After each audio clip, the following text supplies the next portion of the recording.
Well, we continue with this north-south split over the UK. Cloud and fresher across the north, warmer, drier, sunnier across the south.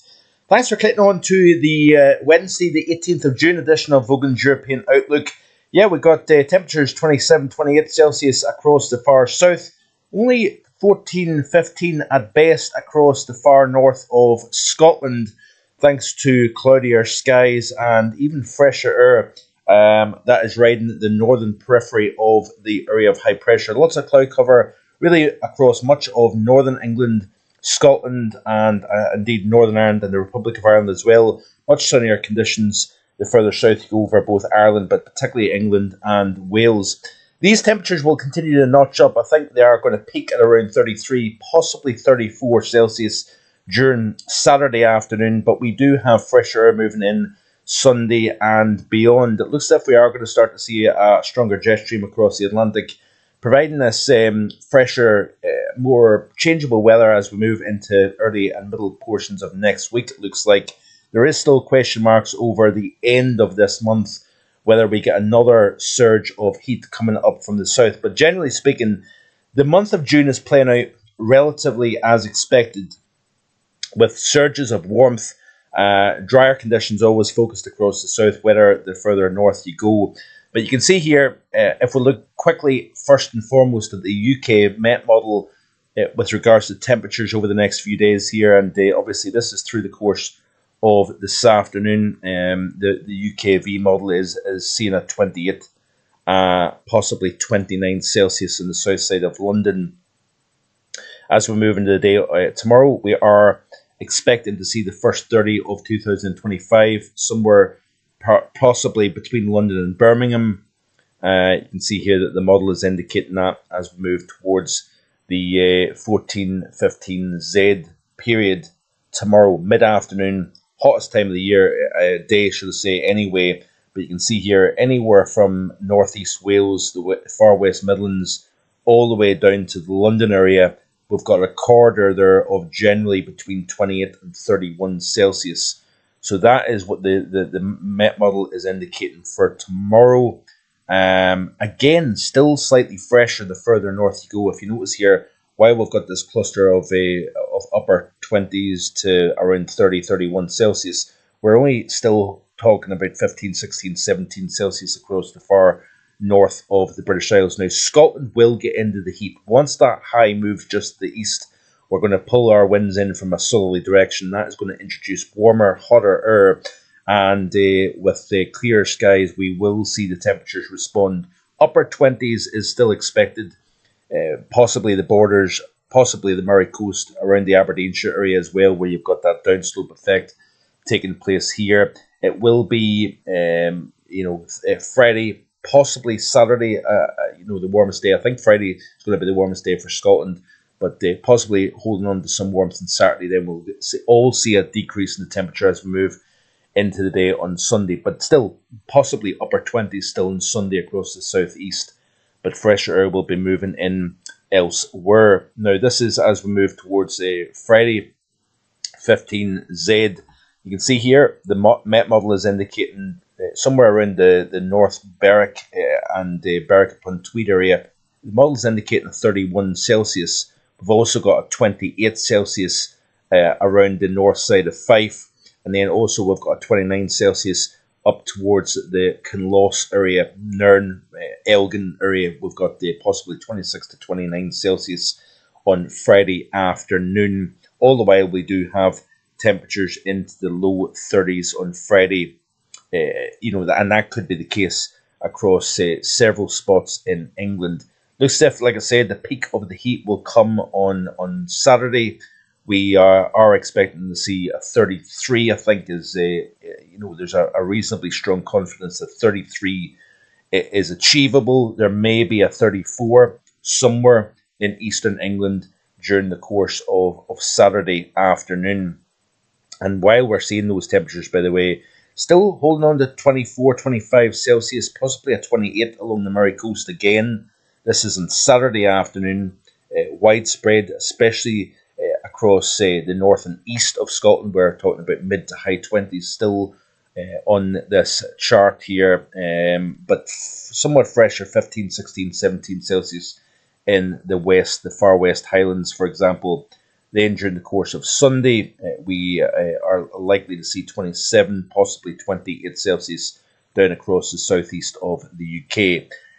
I want to show you this quite interesting things going on here. Let's have first and foremost, let's have a quick look at the temperature anomalies of the GFS ensemble. And by the time we start off tomorrow morning, actually, we've got some fresher air. While we could hold on to upper teens in the far south of England through the course of tonight, 17, 18 Celsius for a minimum temperature is very likely. But further north, especially where you've got a little bit of clear skies and fresher air, both in the mid levels as well as the low levels, we're going to be talking about temperatures dropping into single figures. So quite a contrast in overnight temperatures tonight between north and south across the UK, holding on to that warmth across the bulk of England, Wales, even southern Scotland, but even Ireland, Northern Ireland, we're going to hold on to that. And then across, obviously, France, down into Spain and Portugal, we're going to hold on to temperatures. Temperatures, again, into the 42 range for Spain, 41 Celsius for Portugal, mid-30s for France. That has been the story for the last couple of days. But this, as we move into the day tomorrow, you can see here across the UK, those pinkish colours are representative of temperatures 8 to 12 Celsius above average, and widely a good 4 to 6 Celsius above average, even across the far north of Scotland. That's even for tomorrow, by the way, because obviously the temperatures, the averages in early to mid-June for Scotland is, I think, only the mid-teens. So 22, 23 Celsius is a good 4 to 6 Celsius above the average. Then moving into the day on Friday, this is where I think it gets quite interesting. Look at the contrast over Europe. Yeah, we're talking about temperatures a good 10, 12 Celsius widely from north to south coast over the UK during Friday afternoon. So a very warm day right the way across the UK as a whole, Ireland, Northern Ireland as well. We're talking about mid-20s quite easily. And then central and western France, it looks as if that's the core of the heat, extending from northern Iberia through the western inland regions of France, and then right the way up through the UK as well as Ireland as well. We're going to be talking about a good 12 Celsius above average. We're equally talking about 10 to 12 below average Belarus, Ukraine, up towards Latvia and Lithuania here. So we've got a very distinct contrast between east and west over Europe here to speak about.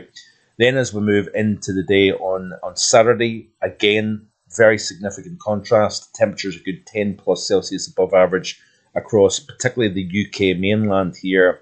A little bit less across Ireland and Northern Ireland. France, again, we're talking about the potential of 40 Celsius in parts of France during the course of the weekend.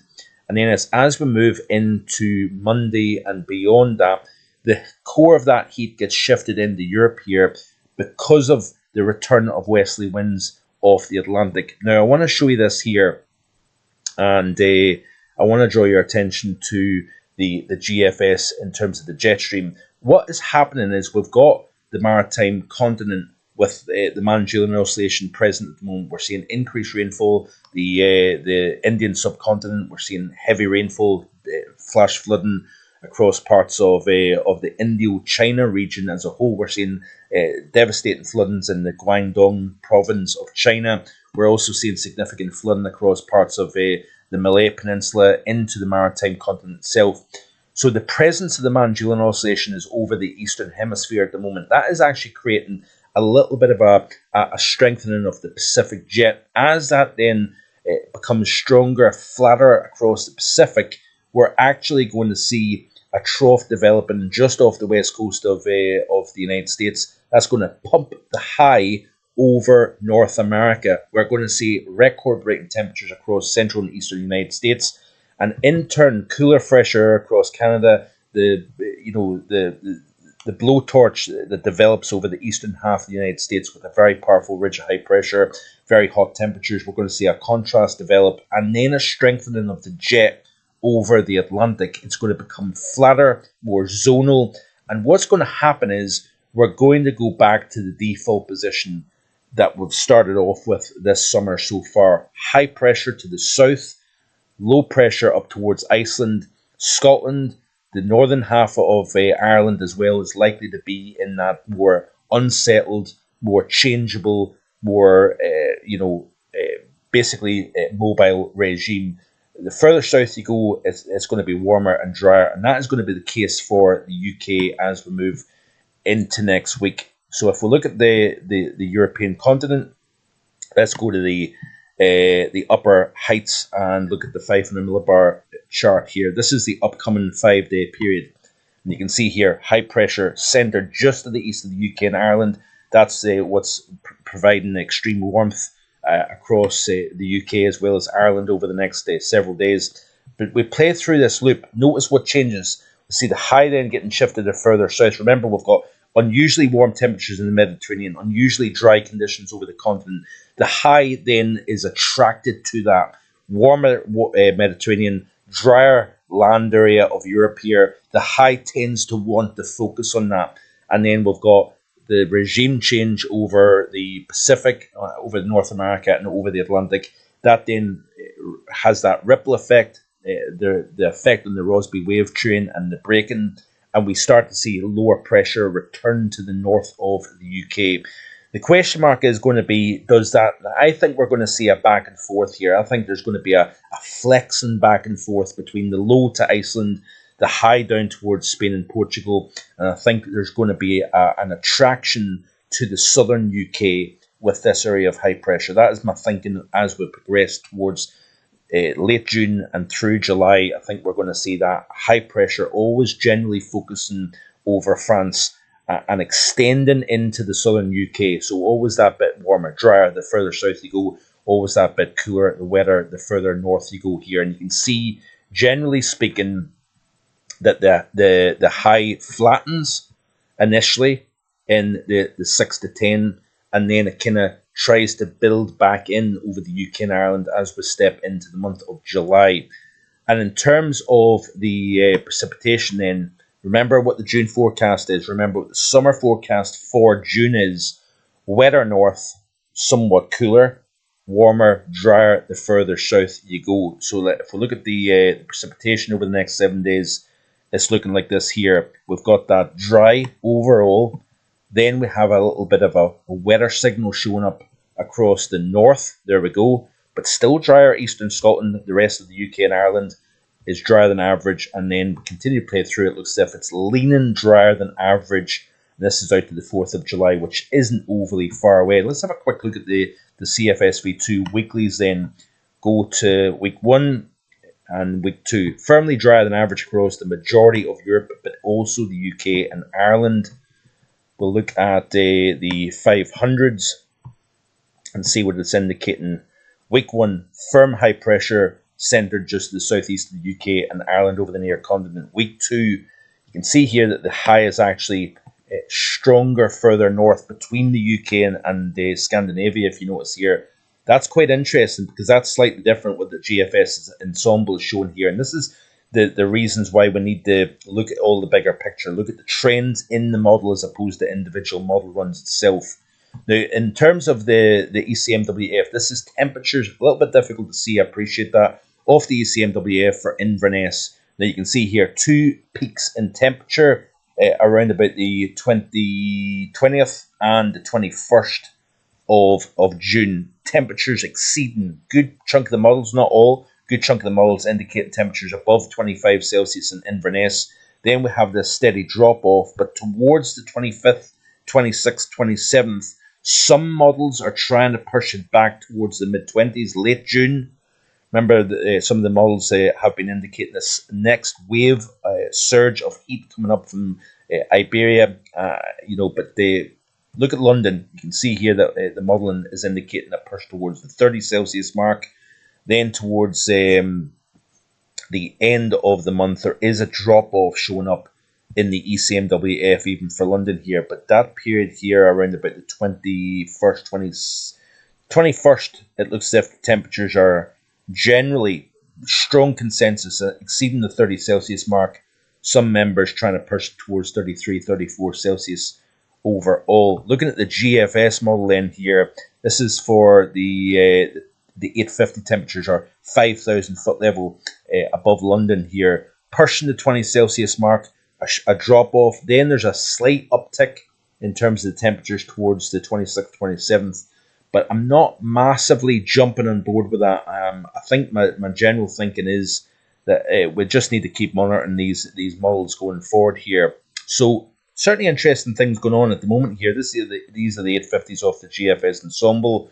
There's that surge of warmth. We at least get the 15 Celsius isotherm up over the bulk of England and Wales through the course of Saturday, flirting with that 20 Celsius line, but it looks as if the ensemble has it down over central France, so it never really quite reaches the UK and Ireland. But you can already see in this graphic, this chart, these 850 temperatures and mean sea level pressure, the changes that are about to take place. That area of low pressure between Iceland, just to the south of Iceland and Greenland, that is going to be what changes and pushes the heat out of Western Europe into Central Europe here. And we'll have the fresher air moving in. So if we play through this, you can see that here. It allows it to lift north as the high slides just to the east. But you can already see, in a sense, the end game to this heat surge before it even begins. And then we'll play through the loop.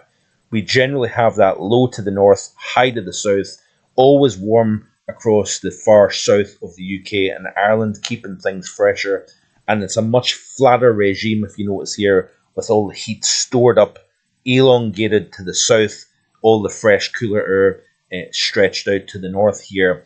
But I think we're going to see this back and forth with the high periodically as we go through the next couple of weeks. Remember what I showed you, the 30-day period, both the ECM and the GFS in the longer range, that 30-day mean has high pressure and drier than average right the way through to the 16th of July, but there will be back and forths in between that.